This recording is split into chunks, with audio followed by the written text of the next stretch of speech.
Welcome back, brothers and sisters. I am Braden. This is Langley Outdoors, the place where we not only talk about what's going on in the gun world, but how we're going to fix our entire country together. We chart courses towards freedom, and we backhand tyranny every opportunity we get, whether we find them in rhino hands or in Democrat hands. That's what we're all about. So if you're down with that mission, make sure you hit that like button, subscribe to the channel, turn the notification bell on, because whoa, this one's going to be a thing. Because we are going to talk about this whole reinforcing of Biden-era gun control put forward by the Bondi administration technically the Trump administration, inside the Bondi administration of the DOJ and the Attorney General's office. We've got to talk about this. And I'll say flat out on front, I'm going to make this as objective as possible. I'm not going to torch anybody from orbit, but I am going to lay out how dangerous of a precipice we are looking at around public perception and what you're going to lose if we continue to go down this road of reinforcing the person of whom we fought for 4 years in the court system under the new Trump administration. Guys, we're going to dive into this right now. Everything will be linked in the description box below, and I cannot wait to hear what you guys think. And of course, like I said, make sure you hit that like button, subscribe to the channel, and turn the notification bell on, because YouTube is up to those antics, and they might be cutting off your prescription for freedom, and that we cannot abide. So make sure you do that. And guys, let's jump right into this, because this is one that I don't like it. I don't like it at all.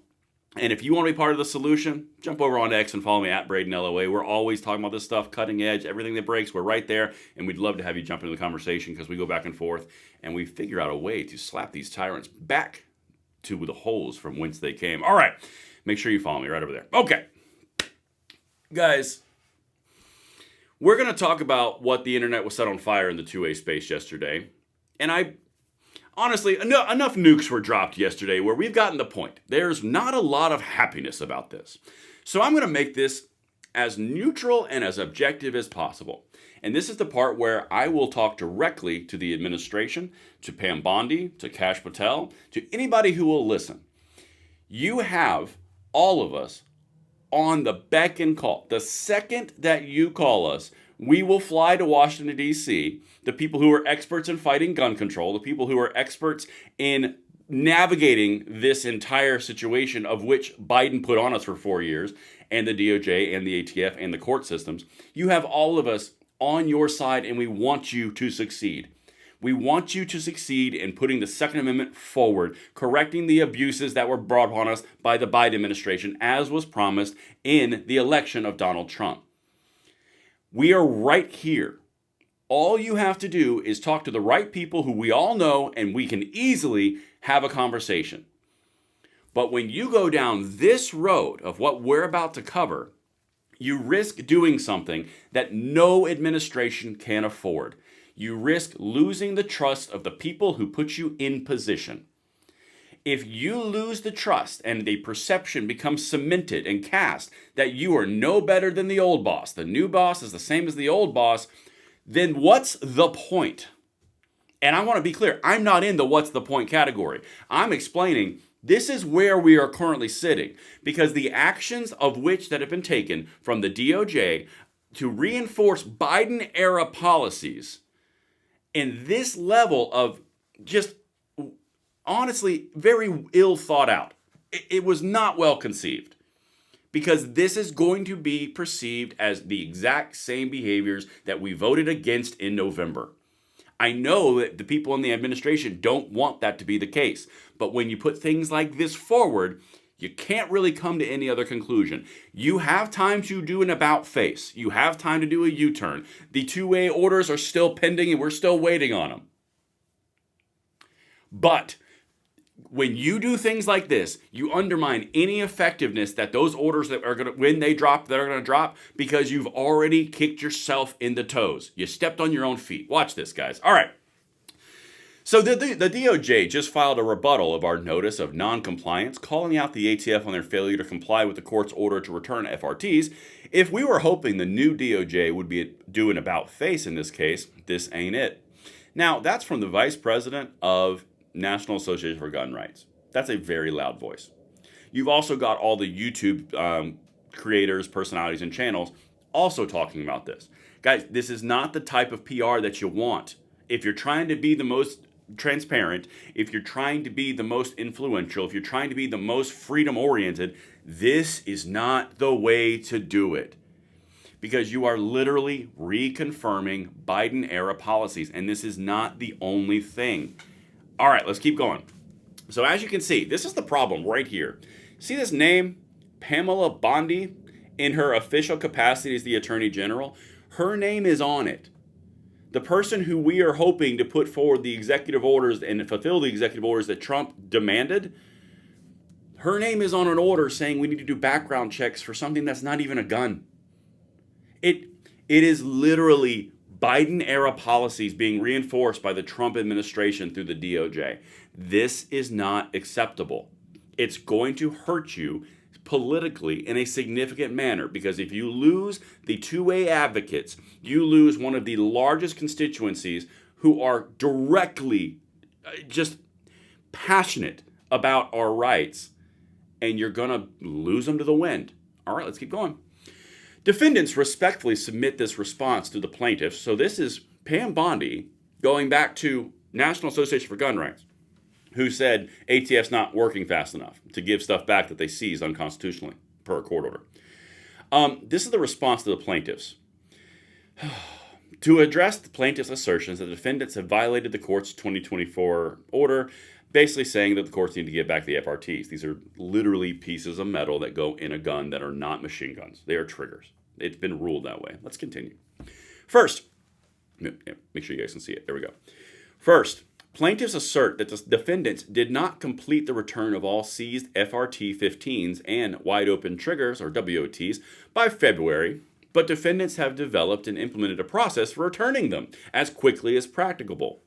Defendants have been transparent with the court and plaintiffs regarding serious administrative difficulties, including difficulties in determining which owners are members of the plaintiff organization and entitled to the return of their devices and resource constraints. Indeed, defendants repeatedly provided notice of these logistical difficulties to the court, explaining the ATF continues to face the same administratability concerns outlined in the stay motion.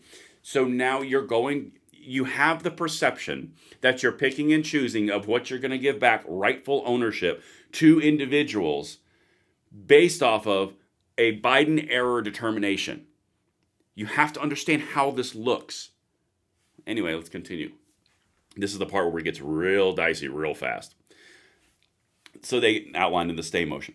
As to the February 22nd deadline for returns of unidentified members, and as defendants have also explained, plaintiffs could have accelerated that process by conveying to defendants information about the members that they claim to represent who seek return of a device pursuant to the injunction.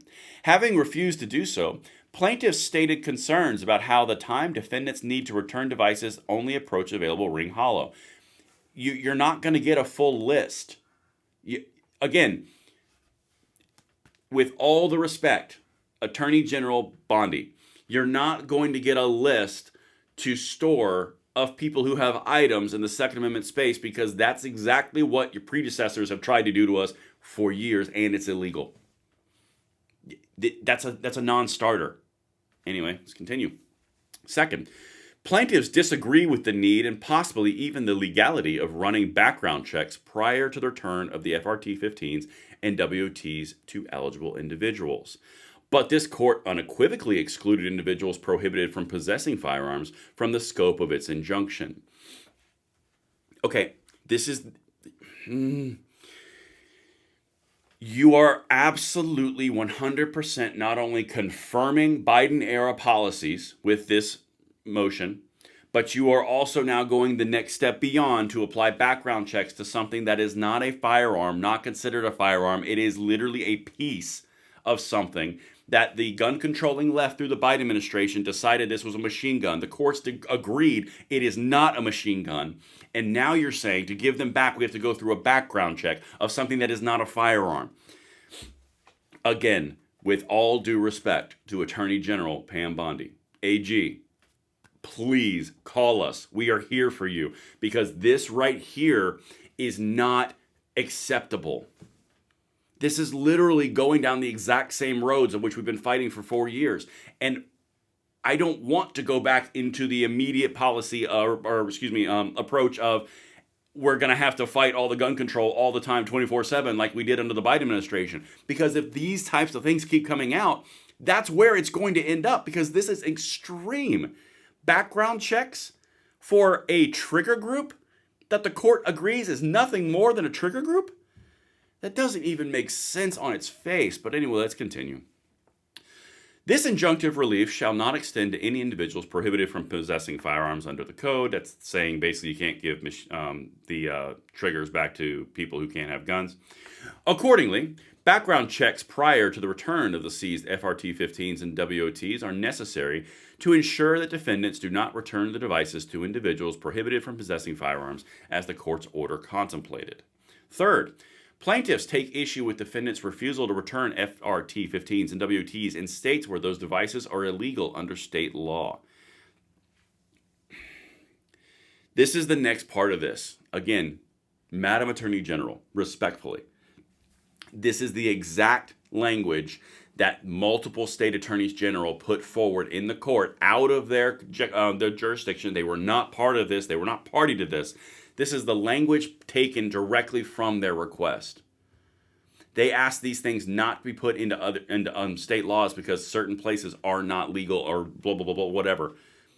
The whole point is this: they were ruled not machine guns. They were literally ruled as inane objects that go in a gun. It's a piece. That's it. It's a trigger group. So to go down the road and use the language that the gun control auspices use, the gun controlling attorneys general use, this is where it's going to hurt and you're going to lose credibility amongst the people that you need. Us, the 2A space. This right here is not something that we can support. Flat out, we just can't do it. I want you to succeed. I want all the gun rights to be restored back to where they should be. I want your executive order requirements that Trump put forward to be the most banging orders, recommendations you could ever see on the planet. I'm on Team Freedom. But this right here is not supporting that narrative. Because this right here is full-on gun control. And I don't like it. And I don't want anyone else to think that I like it. However, there is a chance you have the opportunity to do a U-turn on this and do everything else right. We can chalk this right up to first day on the job jitters. But what I sure as hell do not want it to be is the new boss is the same as the old boss. Because if that's the case, you're going to lose all credibility. And you need the Second Amendment community. That's what I've got for you guys. Let me know what you think in the comments below, and I will see you on the next one. I'm Braden. See you later.